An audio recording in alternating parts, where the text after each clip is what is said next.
সকল ক্রাফট ও আর্ট প্রেমীদের জানাই দি ক্রাফট লাভার ইউটিউব চ্যানেলে অনেক অনেক স্বাগত। আজকের এই বিভিন্ন সাইজের কটন বলগুলি বানানোর জন্য আমি এই টাইপের সুতোগুলি ব্যবহার করছি। আমি এখানে ডলি কোম্পানির নিয়েছি, তোমরা চাইলে অন্য কোনো কোম্পানিরও নিতে পারো। প্রথমের এই বড় সাইজের কটন বলটা বানানোর জন্য আমি 120 সেমি সুতো নিয়েছি আর নিয়েছি এইরকম একটা সরু ড্রয়িং তুলি। তুলিটার ঠিক মাঝখানে এইরকম জায়গায় ফেব্রিক গ্লু দিয়ে সুতোটা 20 বার পেঁচিয়ে নিচ্ছি। সুতোর প্যাঁচটা চেষ্টা করবে এক জায়গায় দেওয়ার।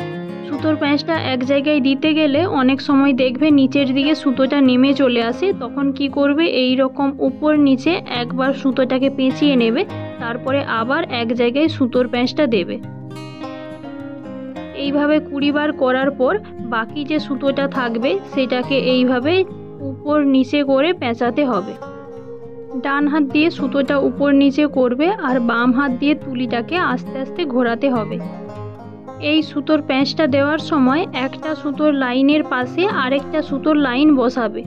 এই সুতোর লাইনগুলো ফাঁকা ফাঁকা বসিয়েও কটন বল তৈরি করা যায়, কিন্তু আমার মনে হয় সেই কটন বলটার তুলনায় এইটা দেখতে অনেকটা বেশি সুন্দর লাগে। একই রকমভাবে বাকি যে সুতোটা অবশিষ্ট থাকবে সেটা পুরোটাকে এই রকম উপর নিচে করে পেঁচিয়ে নেব।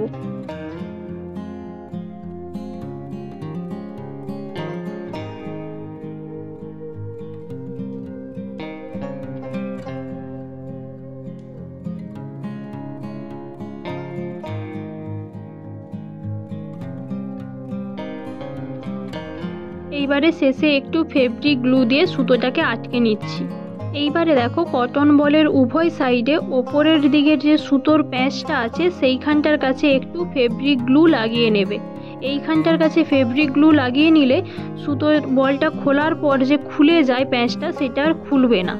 আর কটন বলটার কোথাও যদি অসমান থাকে তাহলে এইভাবে একবার নখ দিয়ে করে নেবে, তাহলে দেখবে কটন বলের সাইজটা একেবারে পারফেক্ট হয়েছে আর সুতোর প্যাঁচও কোথাও খুলে যাচ্ছে না। এবারে মাঝে দুটো কটন বল বানানো আমি পরে দেখাচ্ছি, তার আগে শেষের ছোট সাইজটা দেখে নাও। এই ছোট সাইজের কটন বলটা তোমরা কালার যে বিডস পাওয়া যায় তার পরিবর্তে ব্যবহার করতে পারো। এই কটন বলের মাঝের যে হোলটা সেটা আমি একেবারে ছোট রেখেছি, কারণ তোমরা দেখতেই পারছো এটা আমি সরু সুতোর মধ্যে ব্যবহার করেছি। এর মাঝের হোলটা যদি বড় রাখতাম তাহলে এটা সুতো থেকে ঢলে পড়তো, তার জন্যই আমি এর মাঝের হোলটা ছোট রেখেছি। এর মাঝের হোলটা যেহেতু আমি ছোট রেখেছি তার জন্য আমি এটা বানাতে একেবারে সরু একটা রিফিল নিয়েছি আর নিয়েছি 28 সেমি লম্বা সুতো। এইবারে একই রকমভাবে রিফিলের গায়ে ফেব্রিক গ্লু লাগিয়ে এটা আমি 6 বার পেঁচিয়ে নিচ্ছি, যেহেতু এটা আমি একেবারেই ছোট সাইজের বানাচ্ছি। তারপরে যে বাকি সুতোটা থাকবে সেটাকে একই রকমভাবে উপর নিচে করে কটন বলটা বানিয়ে নেব।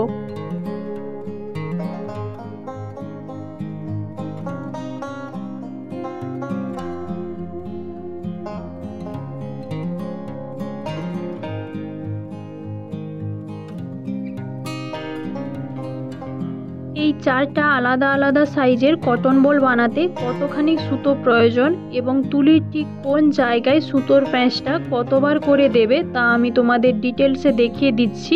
তোমরা যেই সাইজের কটন বল বানাবে সেই সাইজের ডিটেলসটা দেখে নাও। যদি তোমাদের এই ভিডিওটি ভালো লেগে থাকে তাহলে প্লিজ লাইক করো এবং তোমাদের মতো গয়না প্রেমীদের সাথে শেয়ার করো। ধন্যবাদ ভিডিওটি দেখার জন্য।